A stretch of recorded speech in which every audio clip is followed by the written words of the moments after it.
সকলোকে মোৰ অন্য এটা ভিডিঅ'লৈ স্বাগতম জনাইছোঁ। আমাৰ ছোৱালী বিয়াত যোনে মেকআপ কৰিছিলে মই ভাবিলোঁ আপোনালোকক অকণমান দেখাই দিওঁ। এয়া আছে তেজপুৰৰ আপোনাৰ গায়ত্ৰী দেৱী এন টুনি। টুনি বুলি ক'লে চবেই চিনি পায় বাৰু, গায়ত্ৰী হয় তাইৰ নাম। আৰু আমাৰ ছোৱালীক মেকআপ কৰিছিলে আৰু মোকো মেকআপ কৰি দিছিলে। কেনেকুৱা লাগিছে ক'বচোন দেই মেকআপটো চাই। আপোনালোকৰ যদি ভাল লাগে মই স্ক্ৰীনত নম্বৰটো দি দিম, আপোনালোকে কণ্টেক্ট কৰিব। আমাৰ মেকআপটো কেনেকুৱা হৈছিলে চাব, আমাৰ ছোৱালীটো কেনেকুৱা লাগিছিলে, ভাল লাগিছিলে ক'বচোন দেই।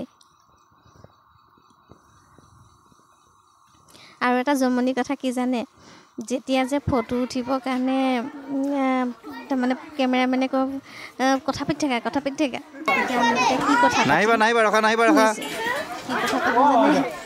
কি কথা পাতিব জানে, চবখিনি আছেনে চব যোগাৰ ক্লিয়াৰ আছেতো। তুমি এইবিলাক চিন্তা কৰিব নালাগে, মানুহটো এনেকৈ কয়। ঠিক আছে, এইবিলাকে কথা পাতি থাকোঁ আৰু কি কথা পাতিম।